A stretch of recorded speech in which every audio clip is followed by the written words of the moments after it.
నమస్తే welcome to స్వేచ్ఛ TV నేను మీ దుర్గా భవాని సో రైతు భరోసా అంటే ఒక నవ్వొస్తుంది ఎందుకనంటే రైతుకు భరోసా 9 రోజుల్లో అన్నదాతల ఖాతాలో 9,000 కోట్లు జమ సార్ బడ్జెట్ ఉందా రేవంత్ రెడ్డి సార్ బడ్జెట్ ఉందా అసలు మీరు పైసలే లేవు నాకు అప్పే ముట్టలేదని అన్నారు కదా ఈ రోజు మీరు రైతులకి ఏంటి 9 రోజుల్లో 9,000 కోట్లు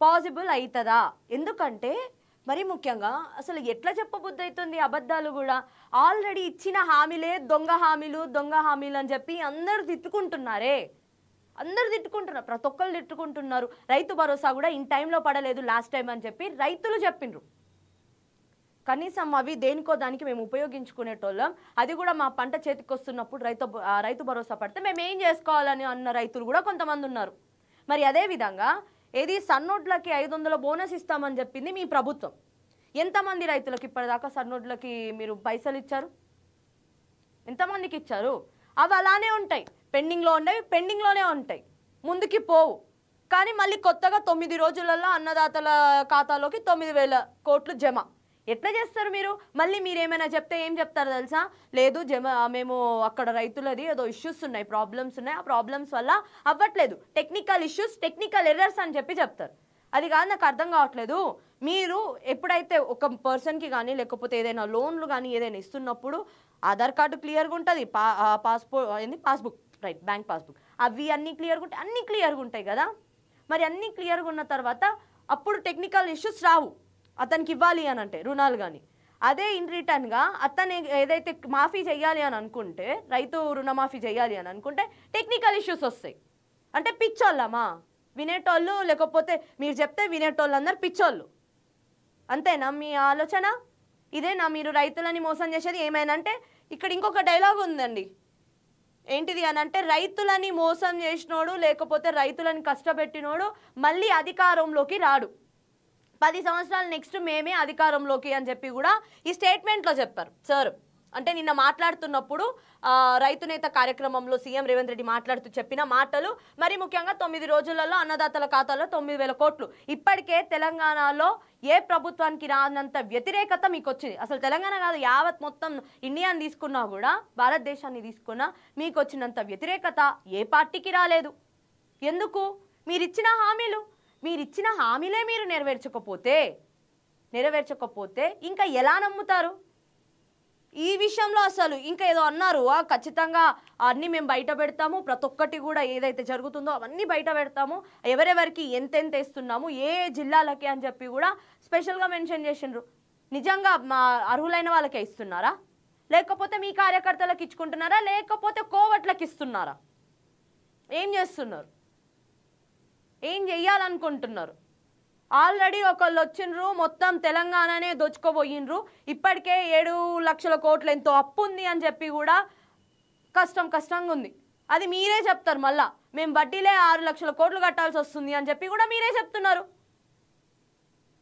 అలాంటప్పుడు వడ్డీలే మేము ఇంత కడుతున్నాం 6,000 కోట్లు కట్టాల్సి వస్తుందని చెప్పిన మీరు ఈ రోజు ఏం చెప్తారు 9,000 కోట్లు మేము జమ చేస్తాము రైతుల అకౌంట్లోకి అని అంటే నమ్మేటోళ్ళు ఎవరు అంటే ఎలక్షన్స్ వస్తున్నాయి యాక్చువల్గా సర్పంచ్ ఎలక్షన్స్ అనేవి త్వరలో రాబోతున్నాయి సో లోకల్ బాడీ ఎలక్షన్స్ వస్తున్నాయి కాబట్టి లోకల్ బాడీ ఎలక్షన్స్లో ఎలాగైనా మనమే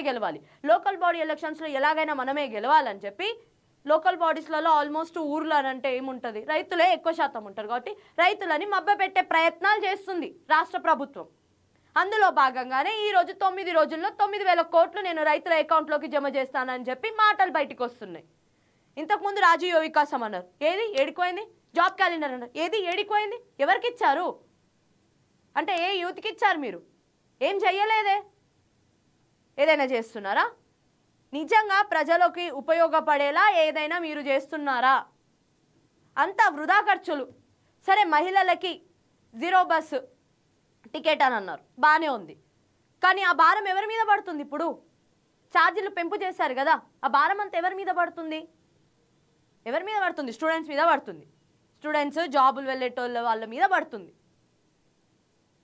అంటే ఏదో ఒక పరంగా మీరు ఏదో ఒకటి చేస్తున్నారు అది నష్టమే కలిగిస్తుంది తప్ప ప్రజలకు ఉపయోగపడేలాగా అయితే కనిపించట్లేదు మరి ఈ విషయాల గురించి ఆలోచించడం మానేసి ఎంతసేపటికి ఎలా నేను విన్ అవ్వాలి, నెక్స్ట్ స్థానిక సంస్థల ఎన్నికలు వస్తున్నాయి కాబట్టి ఆ ఎన్నికల్లో ఎలా ముందుకు వెళ్ళాలి అని అనుకుంటున్నారు. కానీ నిజంగా మీకు చిత్తశుద్ధి ఉంటే ప్రజల కోసమే మీరుండి ప్రజల పాలన అన్నారు కదా, మరి నిజంగానే ప్రజల కోసం ఉన్నారా? ప్రజల కోసమే మీ ప్రభుత్వం పనిచేస్తుందా? ప్రజల కోసమే మీ ప్రభుత్వం పనిచేస్తే బాగానే ఉంటుంది. కానీ ప్రజల కోసం కాకుండా మీరే తన్నుకొని అధికారం నాకు కావాలంటే నాకు కావాలి, నేను చెప్పిందే నడవాలి అని చెప్పి మీరే తన్నుకుంటున్నారు పార్టీలలో. అది పరిస్థితి. మీ పార్టీ పరిస్థితి ఎలా ఉంది అని అంటే మీరే గొడవ. అది సరిపోనట్టు ఇక్కడనేమో మేము ఇంత చేస్తాం, అన్ని కోట్లు చేస్తాం, మేము లాస్ట్ టైం ఇంత చేస్తాం అని చెప్పి చెప్పుకొస్తున్నారు. జెడ్పీటీసీ, ఎంపీటీసీ, సర్పంచ్, మళ్ళీ తర్వాత జిహెచ్ఎంసీ, కార్పొరేట్ ఎలక్షన్స్. ఈ ఎలక్షన్స్లో మీరు విన్ అవ్వడానికి మీరు చేసే పనులు అని చెప్పి ఎవరికి అర్థం కావా? అంటే ప్రజలంతా పిచ్చోళ్ళా? మొన్నటికి మొన్న అసలు రైతులు మొత్తం అకాల వర్షం వచ్చి మొత్తం పంటంతా కూడా తడిసిపోతున్నా కూడా ఆ రోజు తీసుకొనిరా బాబు కొనుగోలు చేయండి అని చెప్పి రైతులు కాళ్ళు పట్టుకున్నారు. అధికారుల కాళ్ళు రైతులు పట్టుకున్నారు. కనీసము మద్దతు ధర అయినా ఇవ్వండి అని చెప్పి రైతులు అడుక్కున్నారు. ఆ రోజు ఎవరు పట్టించుకోలేదే. ఈ రోజేమో రైతులు అది ఇది అని చెప్పి గొప్ప గొప్ప మాటలు మాట్లాడుతున్నారు సీఎం. సో మీరు మాట్లాడే ముందు 1కి 4 సార్లు ఆలోచించి మాట్లాడితే మంచిది. ఎందుకనంటే మీరు ఏదో ఒక ఉద్దేశంతో మీరు ఖచ్చితంగా లోకల్ బాడీ ఎలక్షన్స్లో మీరు గెలవాలనుకొని ఇలాంటి ఒక స్టంట్ చేస్తే ఎవరికి అర్థం కాదు? ప్రతి ఒక్కరికి అర్థమవుతుంది ఏం చేస్తున్నారు, ఏంటి రాష్ట్ర ప్రభుత్వం ఎలా ఉందని. ఇప్పటికే మీ మీద వ్యతిరేకత ఉంది. ఆ వ్యతిరేకతని ఇంకా పెంచుకోకండి. అబద్ధాలు చెప్పి పెంచుకోకండి. అబద్ధాలు చెప్తే మిమ్మల్ని నమ్మే పరిస్థితులు అయితే లేవు. తెలంగాణలో మరి ముఖ్యంగా తెలంగాణ ప్రజలు అయితే నమ్మే పరిస్థితులు అయితే కనిపించట్లేదు ఎక్కడ. సో కాస్త మీరు చెప్పేటప్పుడు ఏమైనా మీరు మాట్లాడాలనుకున్నప్పుడు కొంచెం వెనక ముందు ఆలోచించండి. ఎందుకంటే ఇప్పటికే ఎలక్ట్రిక్ స్కూటీలు ఇస్తా అన్నారు, తులం బంగారం ఇస్తా అని చెప్పిండ్రు. ఆ తర్వాత మహిళలకు ఏదో 2 చీరలు ఇస్తా అని చెప్పి మీరే చెప్పుకొచ్చిండ్రు. ఆ మహిళలనేమో కోటీశ్వరాలను చేస్తామని చెప్పిండ్రు. చాలా ఉన్నాయి ఇలా మీరు చెప్పిన వాటిలలో.